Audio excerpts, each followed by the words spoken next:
ಸ್ನೇಹಿತರೆ, ಎಲ್ರಿಗೂ ಸ್ವಾಗತ ಸುಸ್ವಾಗತ. ನೋಡಿ, ಸಾವಿತ್ರಿ ಅಂತ ಹೇಳ್ಬಿಟ್ಟು ಬಿಗ್ ಬಂಗ್ಲೋ ಇದೆ. ಇವ್ರದ್ದು ಅರ್ಧ ಎಕರೆಗೆ ಕಟ್ಟಿರ್ತಕ್ಕಂಥ ಈ ಒಂದು ಬಂಗ್ಲೆನ ಇವತ್ತು ಇದ್ರ ಬಗ್ಗೆ ವಿವರವಾಗಿ ನಾನು ಹೇಳ್ತಾ ಹೋಗ್ತೀನಿ. ಹೆಸರು ಬಂದು ಸಾವಿತ್ರಿ ಅಂತೇಳಿ, ದೊಡ್ಡ ಮನೆಗೆ ಯಜಮಾನಿಯವರು. ಇವರ ವಯಸ್ಸು ಬಂದು 43 ಆಗಿದೆ, ಆಯಿತಾ. ಈಕೆಯ ಕಮಲ ಬಂದ್ಬಿಟ್ಟು ಕೂದಲು ಬಣ್ಣ ಇದೆ, ಅಂದರೆ ಕಪ್ಪುಗಿದೆ, ಕರಿ ಕಾಗೆ ಥರ ಇದೆ ಅಂತ ಇಲ್ಲಿ ಹೇಳಿರ್ತಕ್ಕಂಥದ್ದು. ಎಷ್ಟು ಅಗಲ ಇದೆಯಪ್ಪ ಅಂತಲೇ ಮಾಡಿದಾಗಲೇ ಕಣ್ರಿ ಗೊತ್ತಾಗೋದು ಎಷ್ಟಿದೆ ಅಂತ ಹೇಳ್ಬಿಟ್ಟು. ಅಲ್ಲಿವರೆಗೂ ಅದು ಹೆಂಗೆ ಹೇಳೋಕ್ಕಾಗತ್ತೆ ಅಂತಗ ಇಲ್ಲಿ ಹೇಳಿರ್ತಕ್ಕಂಥದ್ದು ಸ್ನೇಹಿತರೆ. ಅಂದರೆ ಸ್ವಲ್ಪ ಸುಮಾರು ಅಗಲ ಆಗಿದೆ.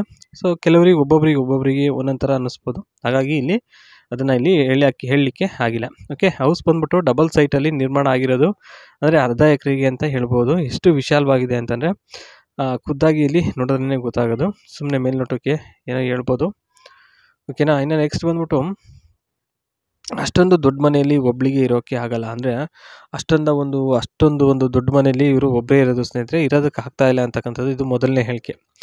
ಎರಡನೇದು ಬಂದ್ಬಿಟ್ಟು, ಬಿಸ್ನೆಸ್ ಮಾಡಿ ತುಂಬ ಲಾಸ್ ಆಗಿದೆ, ಅದನ್ನು ತೀರಿಸಲು ಬೇರೆ ದಾರಿಗಳು ಇಲ್ಲ. ಆ ಒಂದು ಕಾರಣಕ್ಕೋಸ್ಕರ ಈ ಒಂದು ದೊಡ್ಡ ಮನೆಯನ್ನು ಮಾರೋದಕ್ಕೆ ಹೊರಟಿರ್ತಕ್ಕಂಥದ್ದು.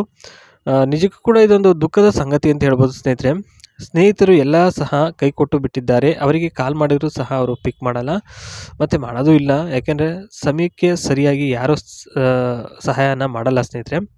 ಅರ್ಧ ಗಂಟೆ ಸುಖಕ್ಕೆ ಮತ್ತು ಅರಳುವ ನನ್ನ ಕಮಲಕ್ಕೆ ಒಂದು ಕೋಣೆ ಇದ್ದರೆ ಸಾಕು, ದೊಡ್ಡ ಬಂಗಲೆ ಏತಕ್ಕೆ ಅಂತ ಯೋಚಿಸಿ ನಿರ್ಧಾರಕ್ಕೆ ಬಂದಿರೋದು. ಅದೇನೋ ನಿಜನೇ, ಎಷ್ಟೇ ದೊಡ್ಡ ಬಂಗಲೆ ಇದ್ರೂ ಸ್ನೇಹಿತರೆ ಏನು ಮನೆ ತುಂಬ ಮಲಗೋಕ್ಕಾಗಲ್ಲ. ಒಪ್ಪತ್ತು ಊಟ ಮಾಡಿ ಒಂದು ಕಡೆ ಮಲಗ್ಬೋದು ಅಷ್ಟೇ.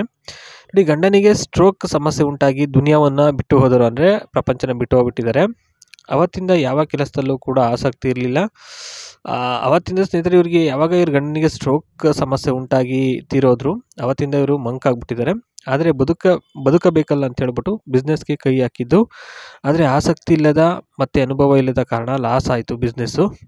ಹಾಗಾಗಿ ತುಂಬಾ ಲಾಸ್ ಮಾಡಿಕೊಂಡು ಇದ್ದಾರೆ.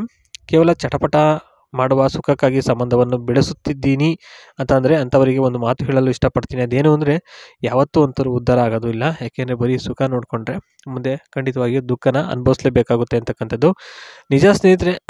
ಏನು ಮಾಡೋದಕ್ಕಾಗಲ್ಲ. ನೋಡಿ, 4 ಬೆಡ್ರೂಮ್ ಇದ್ದೇವೆ ಈ ಒಂದು ಮನೇಲಿ. ಬಾಲ್ಕನಿಯಲ್ಲಿ ಗಾರ್ಡನ್ ಇದೆ. ಬಾಲ್ಕನಿ ನೋಡ್ಬೋದು ಇಲ್ಲಿ ಯಾವ ರೀತಿ ಇದೆ ಅಂತ ಹೇಳ್ಬಿಟ್ಟು.